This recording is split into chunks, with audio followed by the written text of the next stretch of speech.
दोस्तों, बांग्लादेश में एक बंदरगाह है मोंगला पोर्ट के नाम से। इस मोंगला पोर्ट को ऑपरेट करने के लिए इंडिया और चाइना दोनों के बीच में लड़ाई चल रही थी। लेकिन इस मोंगला पोर्ट को ऑपरेट करने के जो राइट्स हैं वो मिल गए हैं भारत को। ये भारत के लिए कितनी बड़ी जीत है, भारत के लिए क्यों इंपॉर्टेंट है मोंगला पोर्ट के ऑपरेशनल राइट का होना, आइए जानते हैं इस वीडियो में। तो वीडियो के अंत तक बने रहिएगा।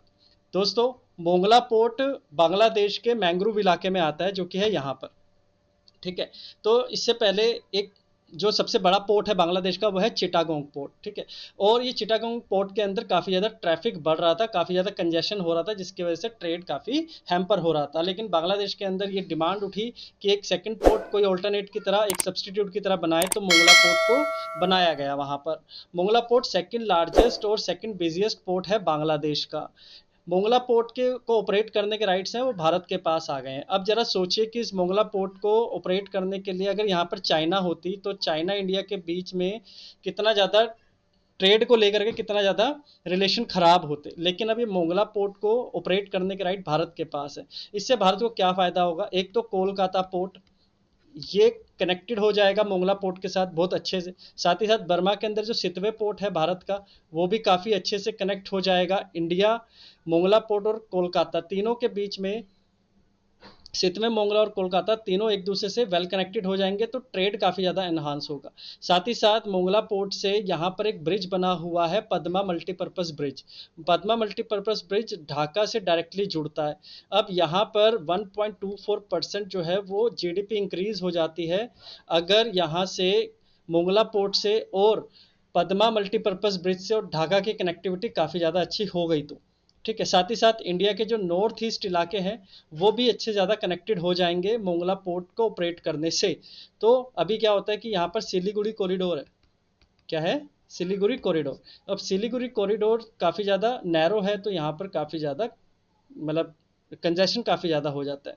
तो यहाँ पर पहले कोलकाता से सिलीगुड़ी कॉरिडोर और फिर यहाँ से नॉर्थ ईस्ट इलाके में पहुँचा जाता है। बांग्लादेश ने इंडिया को बोला था कि आप चिटागोंग पोर्ट को इस्तेमाल कर सकते हैं, लेकिन यहाँ पे कंजेशन ऑलरेडी बहुत ज़्यादा है। लेकिन अब मोंगला पोर्ट है और मोंगला पोर्ट के ऑपरेशन राइट भारत के पास है। अब यहाँ से क्या होगा, देखिए कि मोंगला पोर्ट से एक तो पद्मा ब्रिज से होते हुए ढाका वेल कनेक्टेड हो जाएगा, बांग्लादेश की जीडीपी इंक्रीज होगी और इंडिया उसके अंदर इन्वॉल्व होगा, तो जो रिलेशन है वो और ज़्यादा अच्छे हो जाएंगे। बांग्लादेश और इंडिया के रिलेशन ट्रेड को लेकर के और ज़्यादा अच्छे हो जाएंगे। ठीक है। साथ ही साथ इंडिया के जो नॉर्थ ईस्ट इलाके हैं वो भी वेल कनेक्टेड हो जाएंगे। अब सितवे पोर्ट, मोंगला पोर्ट और कोलकाता पोर्ट वेल कनेक्टेड है, जिससे कि भारत की ट्रेड को लेकर के कनेक्टिविटी काफ़ी ज़्यादा अच्छी हो जाती है। और सबसे बड़ी बात यहाँ पर बांग्लादेश के अंदर चाइना की जो प्रेजेंस है, उसकी जो नेवी है, उसकी जो वेसल्स हैं, वो भी नहीं आएंगे यहाँ पर, जो कि इंडिया और बांग्लादेश के लिए कोई ट्रेड को लेकर के कोई किसी तरह की डिस्टर्बेंस नहीं होगी। ठीक है जी।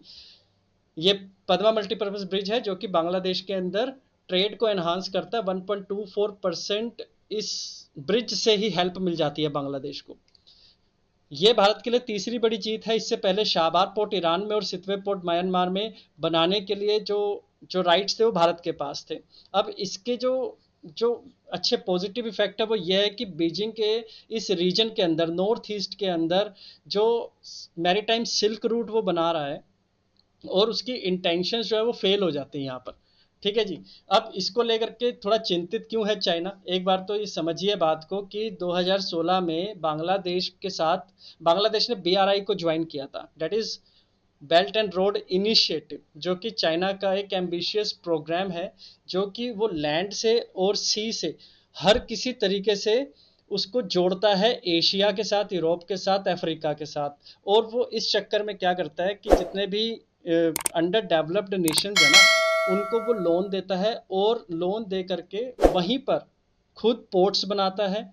जैसे कि ग्वादर पोर्ट वो पाकिस्तान में उसने बनाया। अब चाइना अगर घूम के जाएगा बे ऑफ बंगाल से, अरेबियन सी से, पाकिस्तान के साथ कनेक्टेड हो जाएगा, उसकी वहाँ पे प्रेजेंस भी बढ़ेगी, उसके ज़्यादा वेसल्स आएंगे, तो इंडिया की जो नेवी है उसके साथ उसके रिलेशंस काफ़ी ज़्यादा ख़राब हो जाते हैं। इंडिया को एक डायरेक्ट थ्रेट मिलता है अगर चाइना पाकिस्तान के साथ मिल करके इस तरीके से इंडिया को एनसर्कल कर लेता है। ठीक है। तो यहाँ पे जो एम्बिशंस थे चाइना के कि भैया मैं इंडिया को ट्रेड नहीं करने दूंगा, तो वो फेल होते दिखते हैं। और उसको ये भी समझ नहीं आया कि किस तरीके से बांग्लादेश ने इंडिया की तरफ हो करके इंडिया को राइट्स दे दिए हैं ऑपरेट करने के। ठीक है।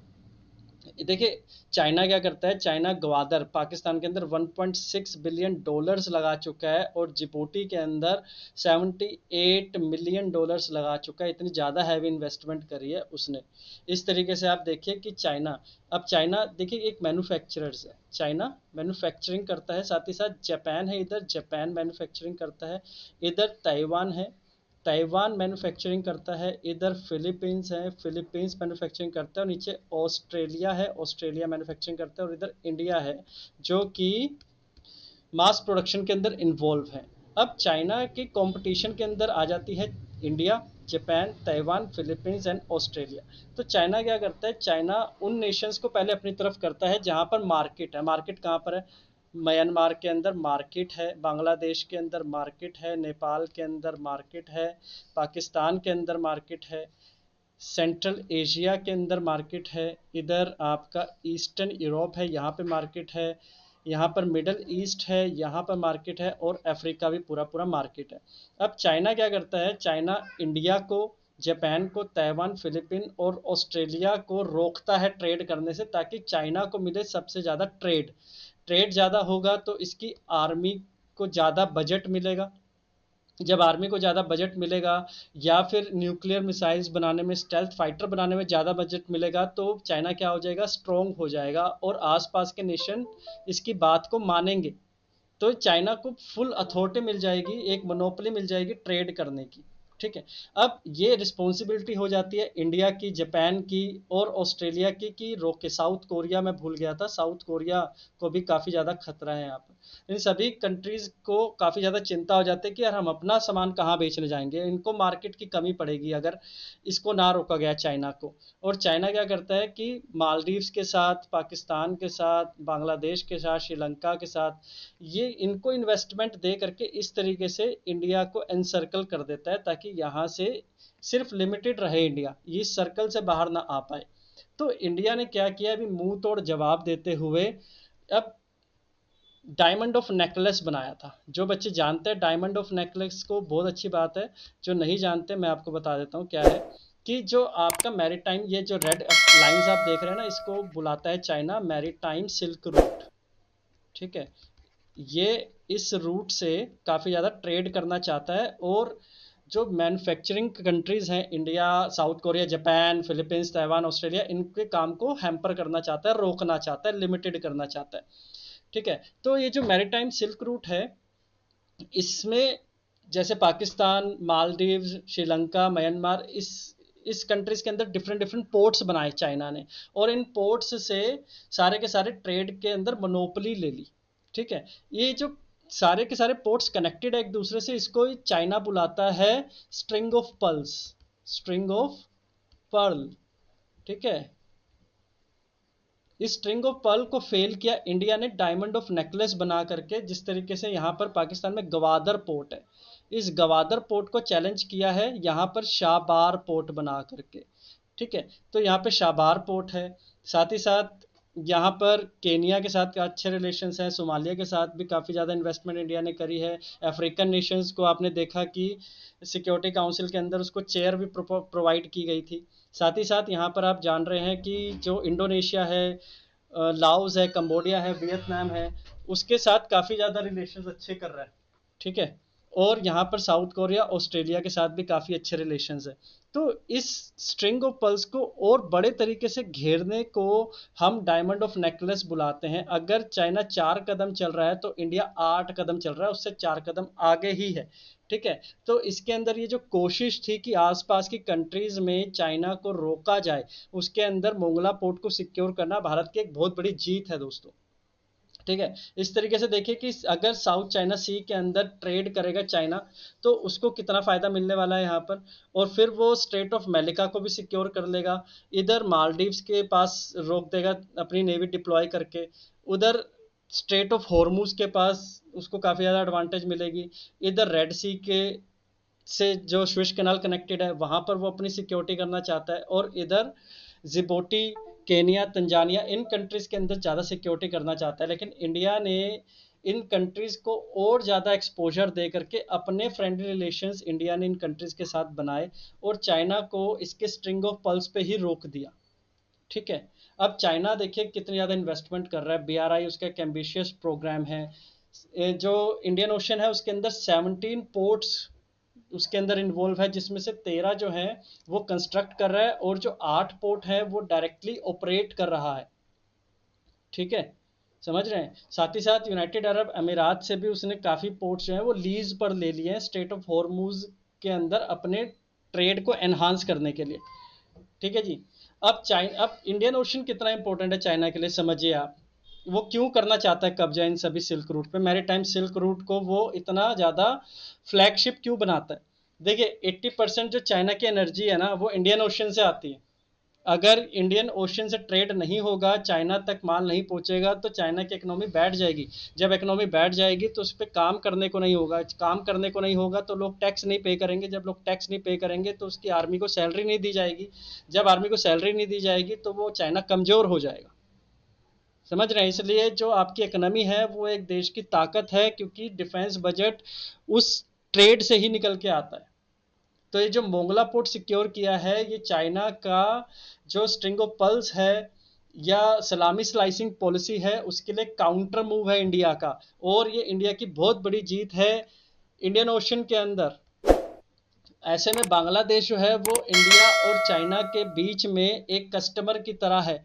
अगर तो देखिए जो शेख हसीना है जो प्राइम मिनिस्टर हैं बांग्लादेश की, अगर वो चाइना की तरफ जाते तो इनको ज़्यादा उम्मीदें थी, इतना बड़ा फ़ायदा करा रही हैं चाइना का ये, तो इनको भी तो कुछ मिलना चाहिए इन टर्न।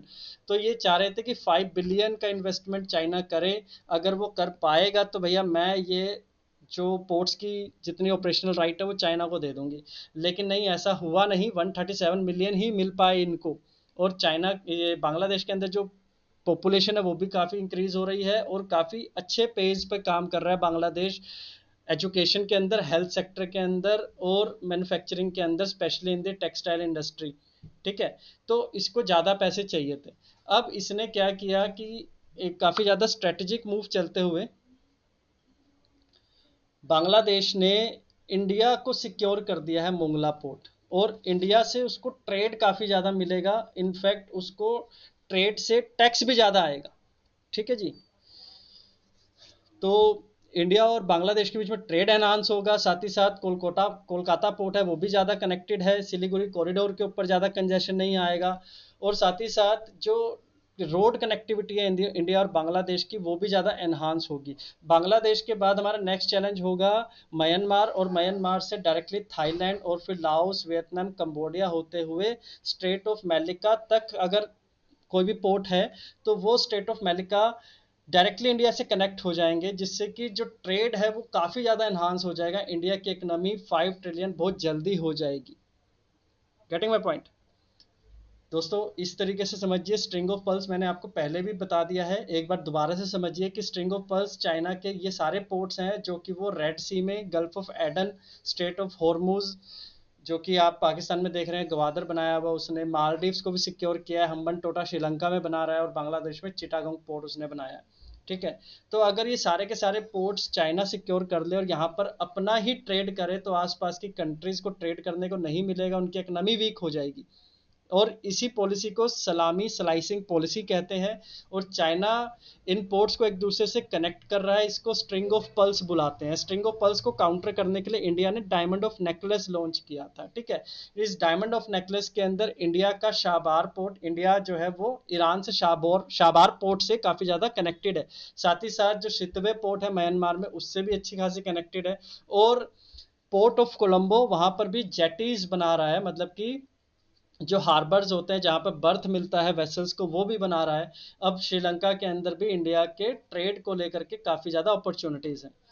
राइट, तो ये था एक स्ट्रेटेजिक मूव इंडिया का। ढाका के साथ मिल करके उसने चाइना को एक बहुत बड़ा ब्लो दिया है, जिससे कि चाइना थोड़ा सा जो है वो शॉक में है। आशा करता हूँ इस वीडियो से आपने बहुत कुछ जाना होगा, आपकी जियोपॉलिटिक्स के अंदर रुचि भी बढ़ रही होगी। दोस्तों मैं आपसे मिलूंगा नेक्स्ट वीडियो में, तब तक के लिए जय हिंद, जय भारत।